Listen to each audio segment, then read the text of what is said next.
हमारी सर आंखों पे इस देश का लोकतंत्र पड़ी है, इसे ध्वस्त करना पाप है। ये करोड़ हमसे सिर्फ एक चीज मांगती है, जवाबदेही। इंग्लिश एबिलिटी कहते हैं। हमें सत्ता देकर, हमें यहाँ तक लाकर सिर है कि जो हम करें उसकी भलाई के लिए करें, और अगर न्याय हो तो हम उनके प्रति जवाबदेह बने और उन्हें न्याय दें। पिछले दिनों हजारों बच्चे सड़क पर उतरे। उन्होंने व्यक्त की गांधी जी के दिखाए हुए रास्ते पर अहिंसा और सब अपने दिलों में रखते हुए, गाते मुस्कुराते हुए शांतिपूर्वक लोकतंत्र के सबसे पवित्र सिद्धांत के तहत अपनी आवाज उठाने का अधिकार कायम किया। ये उस भारत के बच्चों में रहते हैं, जो महानगरों में रहते हैं, जो छोटे कस्बों में, शहरों में रहते हैं, जहां माँ अपने गहने बेच देती है, अपनी जमीन गिरवी रख देता है, एक परिवार अपनी पूरी जिंदगी की कमाई बच्चे के सपने पर खर्च देता है। और अब उन्हीं बच्चों को है कि आज इस देश में मेहनत से ज्यादा मायने रखती है, मेरिट से ज्यादा पैसा है। तब सिर्फ एक छात्र नहीं हारता, उम्मीद हारती है। परेशान बच्चों ने अपनी उम्मीदें आपसे साझा की। उनकी मांग कि पेपर लीक करके उनके साथ जो बार बार अन्याय है उस पर कार्रवाई की जाए, कि जो सिस्टम उनके भविष्य को है उसे सुधारा जाए, कि जो माफिया उन्हें घेरे उसे हटाया जाए, कि जिस मंत्री के कार्यकाल में ये सब इस्तीफा दे, कि उन पर बर्बरता करने वालों पर जाए और उसके लिए माफी मांगी जाए। बस यही उनकी मांग, कि जो शिक्षा और स्वतंत्र अभिव्यक्ति का अधिकार उन्हें संविधान ने दिया है उसे कायम रखा जाए। महोदय, हमारे एजुकेशन सिस्टम में कुछ समय से बहुत खामियां भर चुकी हैं। बच्चों पे जो प्रेशर डाला जाता है उसकी वजह से सैकड़ों बच्चों ने आत्महत्या कर डाली है। उससे भी ज्यादा बच्चे डिप्रेशन में। परिवारों पर बच्चों को पढ़ाने लिखाने के लिए घूस, ट्यूशन फीस, कोचिंग फीस आदि के घिनौने दबाव हैं। लेने पड़ते हैं, सामान बेचना पड़ता है, और उसके बावजूद कोई गारंटी नहीं कि उनके बच्चों के भविष्य मजबूत बन पाएंगे, क्योंकि बेरोजगारी चरम पे है। इस सरकार ने रोजगार पैदा करने वाले सभी सेक्टर्स को लगातार कमजोर। एग्जामिनेशन सिस्टम खुद फेल हो गया है। पिछले दशक में 52 पेपर लीक हुए, 750 करोड़ छात्र प्रभावित हुए, पर एक भी दोषी, एक भी माफिया को सजा नहीं।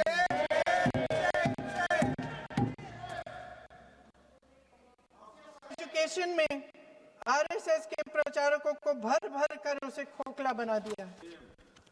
जबरदस्ती एनटीए बनवाकर सिस्टम का केंद्रीकरण करके उसे और भी उलझा दिया। देश के कुल बजट में, हाँ जी, जबरदस्त, ने अभी सुना तमिलनाडु के हमारे साथी क्या कह रहे थे। देश के कुल बजट में एजुकेशन बजट की हिस्सेदारी हर साल बढ़ाने की बजाय 1.4 लाख करोड़ रुपया का पूरा एजुकेशन बजट है, और 1.32 लाख करोड़ सिर्फ नीट 22 लाख बच्चों के परिवारों से हर साल खींचा जाता है। एक और शर्मनाक आंकड़ा भी है। 1 लाख करोड़ रुपया हमारा पूरा एजुकेशन बजट, और 16 करोड़ रुपए जो मौजूदा सरकार ने बड़े उद्योगपतियों के लोन माफ। सोचिए कि इस सरकार की प्राथमिकताएं क्या है। सच ये है अध्यक्ष महोदय कि जिस तरह अस्पताल में उस छात्रा की मां का विश्वास पूरे सिस्टम से हट गया है, उसी तरह का भरोसा इस पूरे सिस्टम से टूट चुका है।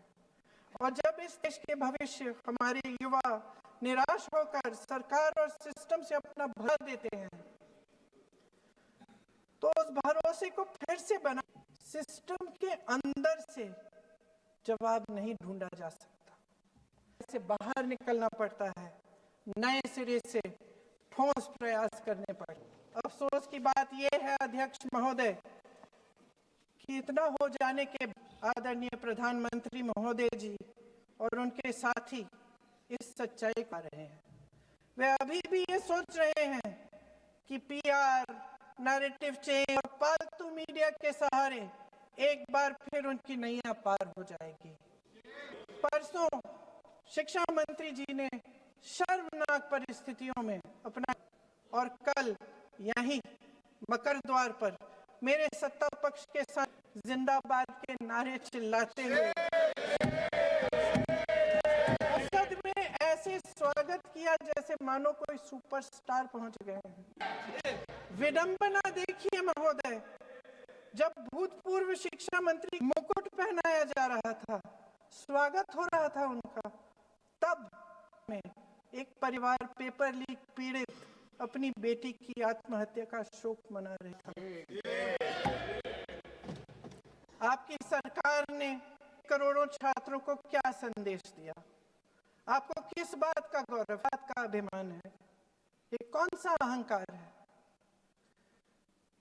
जहां होनी चाहिए वहां बेशर्मी और स्वागत के नगाड़े बजाए जा रहे हैं। एक तरफ मातम है, दुख है, यहाँ फूल। कोई आप पर कैसे यकीन करे? प्रधानमंत्री महोदय जी ने नया शिक्षा मंत्री चुना, एक इस पद पर आसीन किया जिसने एक गर्भवती महिला के बलात्कार अपनी सहमति व्यक्त की, खुशी जताई। करोड़ों लड़कियों को प्रधानमंत्री जी ने क्या संदेश दिया? सर, अखबारों में है। अखबार में नहीं, मेरा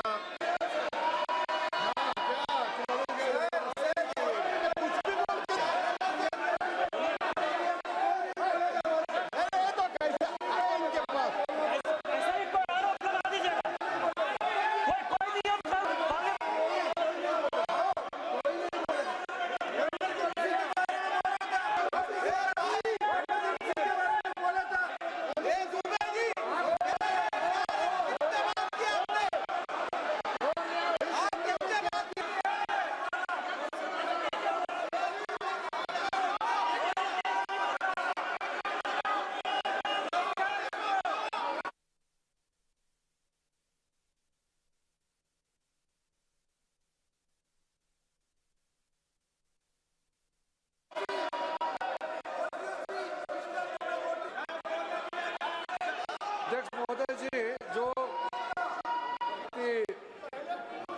प्रियंका वाड्रा गांधी जी बोल रही थी, तो बीच में वहां से भी टोका टोकी पहले भी हुए, हमारे यहाँ से भी हुए थे। अभी हम लोग तो शांति, लेकिन जो अभी अभी हमारे वर्तमान नए शिक्षा मंत्री ने टिप्पणी की, कैरेक्टर असैसिनेशन है एक तरीके से, और इस तरीके के भाषा हम उम्मीद नहीं करते। मैं इसमें प्रहलाद जोशी जी ने भी खुद कहा है, एक तो उन्होंने प्रियंका जी ने जो गलत बात कही है रिकॉर्ड पे, उसको हटा दिया जाए। दूसरा इस तरह का बात ना करे। आपने डिबेट से पहले आपने अपील किया कि संसद में डिबेट का स्तर को नहीं गिराने चाहिए। उनके पार्टी के वो पहली बार चुन के आए हैं, मगर उनके पार्टी में सीनियर जिम्मेदारी के साथ बोलना चाहिए।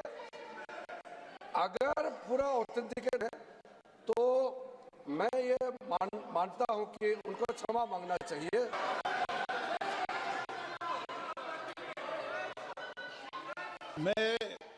मेरा मत ये सदन के अंदर, ये सदन सर्वोच्च लोकतांत्रिक संस्था का सदन है, इसका हमेशा रिकॉर्ड में रहता है। मैं माननीय सदस्य से आग्रह करूंगा कि बिना तथ्यों के हमें इस तरीके के सदन के पटल पर बात नहीं होनी चाहिए।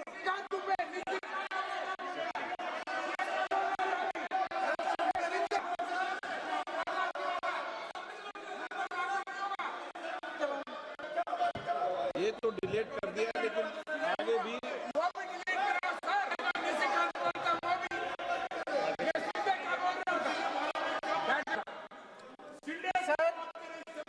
सर जो प्रहलाद जोशी बिल्किस बानो के बलात्कारियों की रिहाई पर जो बयान दिए उसका खुद दे दूंगी, मैं भेज दूंगी।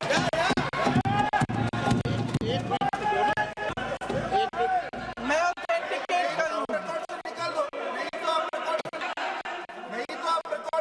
स्पीकर का डायरेक्शन 115 पहले ऑथेंटिकेट करने के लिए सर, ऑथेंटिकेट करेंगे उसके बाद वो आगे बढ़ेंगे। ऑथेंटिकेट करने दो सर, उनको ऑथेंटिकेट करने के लिए कहिए, ऑथेंटिकेट करने के लिए उनको। एक